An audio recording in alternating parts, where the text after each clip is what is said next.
ꯅꯨꯡꯁꯤꯕꯤꯗꯨꯅ Manipur entertainment ꯆꯦꯅꯦꯜꯕꯨ subscribe ꯑꯃꯁꯨꯡ like ꯇꯧꯕꯤꯔꯝꯃꯨ꯫ ꯃꯌꯥꯝꯕꯨ ꯑꯍꯥꯟꯕꯃꯛꯇꯗꯤ ꯀꯣꯛꯅꯣꯅ ꯈꯣꯏꯔꯝꯖꯔꯤ꯫ ꯉꯁꯤꯁꯨ ꯑꯁꯦꯡꯕ ꯊꯣꯛꯈꯤꯕ ꯋꯥꯔꯤ ꯃꯆꯥ ꯑꯃ ꯃꯌꯥꯝꯗ ꯈꯨꯗꯣꯜ ꯇꯝꯖꯒꯦ꯫ ꯋꯥꯔꯤ ꯑꯁꯤꯕꯨ ꯂꯥꯟꯊꯣꯛꯆꯈꯤꯕ ꯃꯇꯝꯗ ꯁꯣꯏꯈꯤꯕ ꯂꯥꯟꯈꯤꯕ ꯌꯥꯎꯔꯕꯁꯨ ꯃꯌꯥꯝꯗ ꯉꯥꯛꯄꯤꯅꯕ ꯍꯥꯏꯖꯔꯤ꯫ ꯐꯔꯦ ꯑꯗꯨꯗꯤ ꯃꯌꯥꯝ ꯋꯥꯔꯤ ꯑꯁꯤ ꯍꯧꯅꯕ ꯇꯧꯖꯔꯒꯦ꯫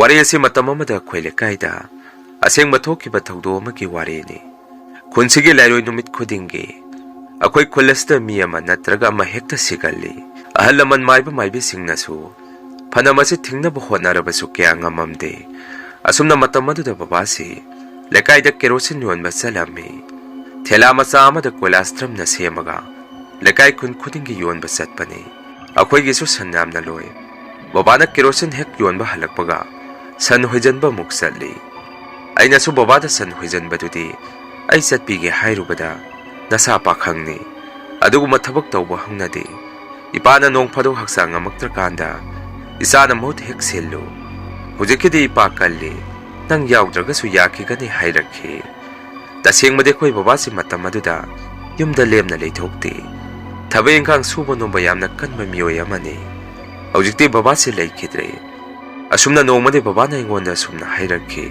ꯏꯕꯨꯡꯉꯣ, ꯅꯃꯥꯟꯅꯕꯁꯤꯡꯒ ꯑꯃ ꯃꯊꯦꯡ ꯀꯣꯏꯆꯠ ꯆꯠꯀꯅꯨ꯫ ꯌꯦꯡꯉꯨ, ꯈꯨꯜ ꯑꯁꯤꯒꯤ ꯂꯥꯏ ꯍꯔꯥꯎꯕꯁꯨ ꯍꯧꯒꯗꯣꯔꯦ꯫ ꯅꯣꯏꯁꯨ ꯈꯪꯉꯤꯗꯨꯅꯤ, ꯆꯍꯤ ꯈꯨꯗꯤꯡꯒꯤ ꯂꯥꯏꯔꯣꯏ ꯅꯨꯃꯤꯠꯇ ꯃꯤ ꯑꯃꯗꯤ ꯍꯦꯛꯇ ꯂꯧꯔꯤꯗꯨꯅꯤ꯫ ꯇꯝꯕ ꯉꯝꯕ ꯅꯠꯇꯦ꯫ ꯏꯆꯥꯁꯤꯗꯤ ꯌꯨꯝꯗ ꯅꯤꯡꯊꯤꯖꯅ ꯂꯩꯌꯨ ꯍꯥꯏꯔꯛꯈꯤ꯫ ꯑꯩꯅ ꯑꯃꯨꯛ ꯍꯣꯏ, ꯑꯗꯨ ꯕꯕꯥ ꯍꯟꯗꯛ ꯈꯨꯟꯒꯤ ꯂꯥꯏ ꯍꯔꯥꯎꯕꯁꯤ ꯃꯇꯝ ꯈꯔ ꯊꯦꯡꯗꯅ ꯍꯔꯥꯎꯒꯅꯤ ꯍꯥꯏ꯫ ꯈꯔꯁꯨ ꯋꯥꯠꯂꯤ ꯃꯥꯅꯤ, ꯁꯤꯗꯩꯗꯤ ꯑꯩꯁꯨ ꯆꯠꯂꯔꯣꯏ ꯍꯥꯏꯔꯝꯃꯤ꯫ ꯃꯁꯤꯒꯤ ꯃꯇꯨꯡ ꯏꯁꯣꯔꯒꯤ ꯍꯔꯥꯎ ꯃꯊꯣꯏ ꯀꯥꯕ ꯃꯇꯝ ꯅꯛꯁꯜꯂꯛꯄꯅ ꯃꯔꯝ ꯑꯣꯏꯔꯒ ꯑꯩꯈꯣꯏ ꯈꯨꯟꯒꯤ ꯃꯤꯑꯣꯏꯁꯤꯡꯁꯨ ꯌꯨꯝ ꯌꯨꯝꯗꯒꯤ ꯃꯄꯥꯟ ꯀꯌꯥ ꯊꯣꯛꯅꯗꯦ꯫ ꯃꯔꯝꯗꯤ ꯑꯁꯣꯛ ꯑꯄꯟ ꯍꯦꯛꯇ ꯅꯪꯒꯜꯂꯤ ꯑꯁꯤꯒꯨꯝꯕ ꯃꯇꯝꯁꯤ꯫ ꯑꯁꯨꯝꯅ ꯃꯇꯝ ꯈꯔ ꯂꯩꯔꯒꯗꯤ ꯂꯥꯏ ꯍꯔꯥꯎꯕꯁꯨ ꯍꯧꯔꯝꯃꯤ꯫ ꯕꯕꯥꯁꯨ ꯂꯥꯏ ꯍꯔꯥꯎꯕ ꯍꯦꯛ ꯍꯧꯈꯤꯕꯒꯗꯤ ꯀꯦꯔꯣꯁꯤꯟ ꯌꯣꯟꯕꯗꯨ ꯃꯇꯝ ꯈꯔ ꯂꯦꯞꯄꯝꯃꯤ꯫ ꯑꯗꯨꯕꯨ ꯂꯥꯏꯔꯣꯏ ꯅꯨꯃꯤꯠ ꯑꯗꯨꯗ ꯕꯕꯥꯁꯤ ꯀꯦꯔꯣꯁꯤꯟ ꯌꯣꯟꯕꯗꯨ ꯆꯠꯅꯕ ꯁꯦꯝ ꯁꯥꯔꯝꯃꯤ꯫ ꯑꯩꯅꯗꯤ ꯆꯠꯂꯨꯔꯅꯨ ꯍꯥꯏꯕꯅꯤ꯫ ꯇꯧꯕꯇꯕꯨ ꯅꯨꯃꯤꯠ ꯑꯗꯨ ꯕꯕꯥꯁꯤ ꯃꯁꯥꯗ ꯀꯔꯤꯅꯣꯃ ꯏꯇꯧ ꯇꯧꯏ꯫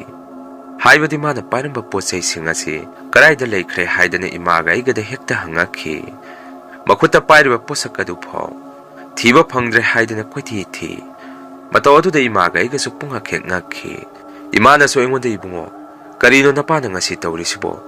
ꯃꯁꯥꯗ ꯅꯥꯇ꯭ꯔꯪ ꯑꯃ ꯆꯠꯂꯤꯁꯤꯕꯣ ꯍꯪꯉꯛꯈꯤ꯫ ꯑꯩꯅꯁꯨ ꯈꯪꯗꯦ ꯏꯃꯥ, ꯕꯕꯥꯁꯤ ꯉꯁꯤ ꯌꯨꯝꯗꯒꯤ ꯃꯄꯥꯟ ꯊꯣꯛꯍꯟꯗꯕꯅ ꯐꯔꯅꯤ꯫ ꯂꯥꯏꯔꯣꯏ ꯅꯨꯃꯤꯠꯀ ꯑꯣꯏꯔꯦ꯫ ꯑꯩꯐꯥꯎ ꯅꯍꯥꯟꯈꯩ ꯆꯠꯆꯔꯕꯁꯨ ꯉꯁꯤꯗꯤ ꯌꯨꯝꯗꯒꯤ ꯃꯄꯥꯟ ꯊꯣꯛꯑꯔꯣꯏ ꯍꯥꯏꯔꯝꯃꯤ꯫ ꯑꯁꯨꯝꯅ ꯆꯠꯀꯅꯨ ꯍꯥꯏꯅꯔꯤꯉꯩ ꯆꯔꯛ ꯑꯁꯤꯗ ꯕꯕꯥꯗꯤ ꯊꯣꯛꯈꯤ꯫ ꯑꯗꯨꯕꯨ ꯏꯃꯥꯅꯗꯤ ꯈꯔ ꯉꯟꯅ ꯍꯟꯖꯜꯂꯛꯎ ꯍꯥꯏꯔꯝꯃꯤ꯫ ꯑꯩꯁꯨ ꯅꯨꯃꯤꯗꯥꯡ ꯋꯥꯏꯔꯝ ꯍꯦꯛ ꯇꯥꯔꯛꯄꯒ ꯈꯔ ꯉꯟꯅ ꯌꯨꯝꯒꯤ ꯁꯟꯁꯤꯡ ꯑꯗꯨ ꯍꯣꯏꯖꯟꯕ ꯆꯠꯂꯝꯃꯤ꯫ ꯑꯗꯨꯕꯨ ꯁꯟ ꯃꯃꯥ ꯃꯆꯥ ꯑꯅꯤ ꯑꯃꯗꯤ ꯀꯣꯏꯊꯤ ꯊꯤꯔꯕꯁꯨ ꯐꯪꯈꯤꯗꯦ꯫ ꯀꯣꯟꯅꯗꯤ ꯑꯩꯁꯨ ꯅꯣꯡꯉꯥꯜꯂꯒ ꯑꯣꯏꯅ ꯍꯟꯖꯔꯛꯑꯅꯤ ꯈꯟꯗꯨꯅ ꯌꯨꯝꯂꯣꯝꯗ ꯍꯜꯂꯛꯑꯝꯃꯤ꯫ ꯑꯩꯅ ꯌꯨꯝ ꯍꯦꯛ ꯌꯧꯔꯛꯄꯒ ꯕꯕꯥꯁꯨ ꯌꯨꯝꯗ ꯍꯜꯂꯛꯇꯨꯅ ꯂꯩꯔꯝꯃꯤ꯫ ꯃꯗꯨꯗ ꯑꯩꯅ ꯕꯕꯥꯗ ꯑꯁꯨꯝꯅ ꯍꯥꯏꯔꯝꯃꯤ, ꯕꯕꯥ, ꯁꯟꯕꯤ ꯃꯃꯥ ꯃꯆꯥ ꯑꯅꯤꯗꯨꯗꯤ ꯊꯤꯐꯝ ꯈꯪꯗ꯭ꯔꯦ꯫ ꯍꯌꯦꯡ ꯑꯌꯨꯛ ꯑꯣꯏꯅ ꯍꯟꯖꯔꯛꯑꯅꯤ꯫ ꯑꯩꯁꯨ ꯉꯁꯥꯏꯗꯒꯤ ꯀꯣꯏꯊꯤ ꯊꯤꯔꯨꯕꯅꯤ, ꯐꯪꯗ꯭ꯔꯦ꯫ ꯀꯗꯥꯏꯗ ꯂꯩꯈ꯭ꯔꯕꯖꯥꯠꯅꯣ ꯈꯪꯗ꯭ꯔꯦ ꯍꯥꯏꯔꯝꯃꯤ꯫ ꯑꯩꯒꯤ ꯋꯥꯐꯝ ꯑꯗꯨꯗ ꯕꯕꯥꯅ ꯑꯃꯨꯛ ꯑꯁꯨꯝꯅ ꯈꯨꯝꯃꯛꯈꯤ, ꯏꯍꯦ, ꯀꯗꯥꯏꯗ ꯂꯩꯈ꯭ꯔꯕꯖꯥꯠꯅꯣ?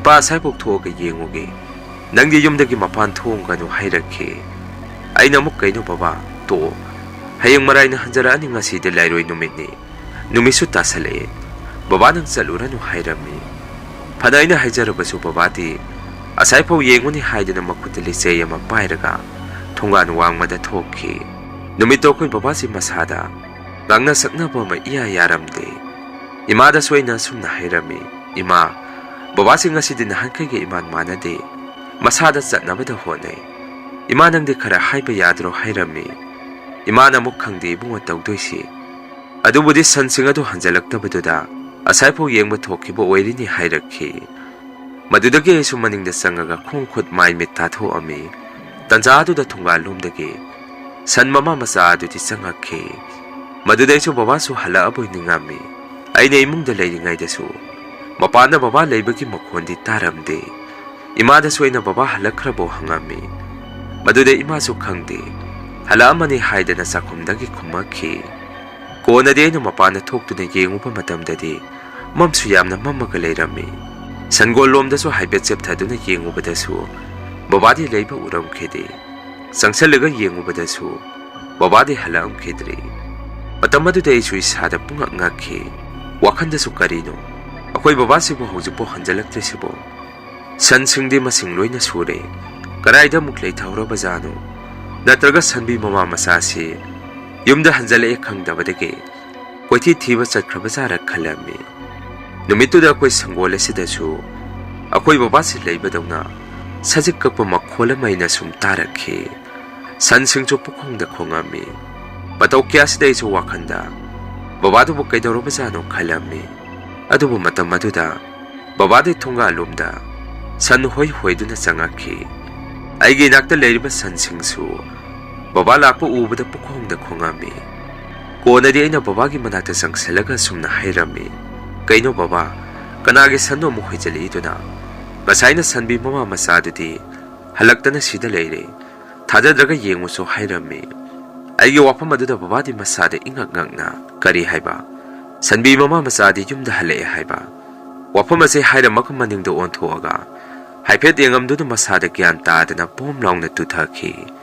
Aisu babagi manakta sangsalaga. Masa nomduna baba. Kaidawragi haugalose. Asaida kari thingnaragi haidana masa nombirami. Adubo gyan tamalaktabadagi. Sumang matondagi imabu hauna kaurami.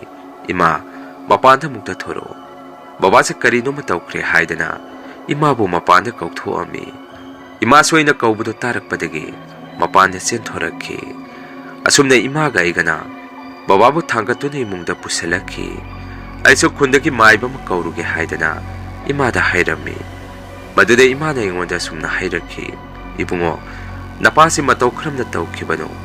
Imade pakatpana leiba ngamdre. Ngasi se lairoi numisu oirangwani hairakhi. Aina muk khangde. Thonganigi san masakti udi. Kanagi sanno su khangde. Hoijalaga thongana changi. Aina akhoigi sansingdi. Masing loina sure. Ngasai thiba phangkidaba sanbi mama masa adusu. Haujikti hanjale hairubada. Masada ingak ngakpa amaga loinana. Gyan taadana makhada bom laungna tuthakhi. Aduna ima ising khara thabiyo. Ima imaiba makauruge hairamduna. Aisu thorakhi. Asumna aina thongan hek yorokbaga. Ima na ibo amuk kaurakhi. Ibungo, nang babadi gyala aba mali. Mamit pangthore. Ado wadi ngangde hairakhi. Madudagi aisu amuk babagi manakta sensalami. Matam aduda babadi. Masada yamna wana. Mamit kirup tawraga haugalakhi. Aina so baba nang gyan khara laabo. Ay maiba kauruge hairami. Maduda baba na wadi ngangdi. Makut khatlaga sumna yamna wana hairakhi. Ibungo, ngasidi yum masidagi mapan thokranu. Ipa karisu tawdre. Namaga nanga ipagi nakta lengdana leyu hairakhi. Ngayaga sumna imaga igana. Babagi manakta phamaga wari tamna babada sabirami. Numitumadi imaga igana. Bababu seba tawbiduna sakhara pizaraga tumhalami. Babana hek tumthakibaga. Akwai yungi sangwal leiriba mafam adomdagi. Sansing asi posakama lakpadongna pukhongda khongakhi. Yungi sumangda sumi khara leibadongna. Murung suanba makholama su imaga igana tarakhi. Patamatuda ainadi imada. Mapan thoka yengoge hairami. Adubo imana ingonda sumna hairakhi. Ibungo, ngasidi lairoi numitni pungsu thengi thoranu. Napasa heng nong hek nganbaga. Maiba mada yengansi. Ngasidi tumnaba tawrasi. Mapanda thoranu hairakhi. Imagi wafam aduda isu hoit haidana. Pamungda changaga tumnaba tawringai. Tanza aduda suamu. Sangon adomdagi san thawri tatuna. Chenthorokpagi mong matawa maina tarakhi. Akwai yungi thungan gate adusu. Miyoi amana kompangna kaurokpagi mongda. Ahuba makholama suaina tarami. Asumna kikiba makon kya se ahinga tu dahina tarami. Nong hek nganbaga su babadi. Basada yamna sonjan kiduna haugat pangamamdi. Aisu masidi maiba matana rubana parani khanduna. Maiba makauba salami. Konadi maiba duna babada sumna hangami. Ngarang nang karay da saluke haidana. Maduda babana sumna kumaki. Ngarang aina sanbi mama masa nikha. Sumthi duna lakpada. Sanjen mungi singkhong maya saida. Aigi sanbi mama masado. Sadik sa atu na lairami. Mapam adomdagi aina sansing adu yumlomda hoijalakpada. Makong lebak makha thiengdaba miyoi ahum khak aigi nakta koilei leisanduna lei. Madudagi aisu isada gyan men amata tajakhidre. Yum hek yorokpaga Izanupana kaurkiba khonjel amadi takhi. Tanjaduda ai gya lakhi. Adubo aina ngasai yumda hoijalakhiba. Sanbi mama macha adudi aigi nakta leiramkhide. Izanupana ngahak koire yumda changakpa hairakhi. Masigi matung ai gyan mangkhre haidana babana pau tamakhi. Wafam aduda maiba dusu kari khalabano khangde. Wa makha tadana babagi lai goiba thoram khara pangthoami. Matam khara leiragadi babasi masai kanna yumgi thabai khang khara sunomna leirami. Ima gaiga su babana masa kan khalapa mataw aduda yamna haraujarami.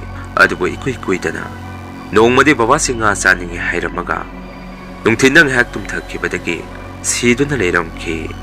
Mataw aduda ima gaiga su manga sap panarami. Babana ngasi guma koi thadoga sarkhrani haibagi nongma walingai gi ngasi guma numit asida akoina loijariba sansing asi babada on duda yamna kapami. Mataw kya duda koisu asumna thongni khangdabana kya ka hena khanjalude. Hojikta mayamna su wafam ama hainarakhi. Baba laikhidaba duki maramda madudi numit aduda babana sansenba chalubada singkhong aduda thengnarkiba sanbi mama machadu mayamna sum hainarakpada laini hai. Babagi mamita uhalakpani hai. Mafam jaga aduda su karigumba khungi miyoi amana lai ungnarurabadi kanba ngangwande hai. Laiyoi numit ko oibaga babasu asumna thu tamamana numit aduda layam sing aduna saktaringai thengnarubadagi babasu laikhidabani. Mayam wari asi matang asaida loijare. Pathangi warida mayam punamuk thengnarasi. Masigidi mayamdagi kainanaba bidai laujare.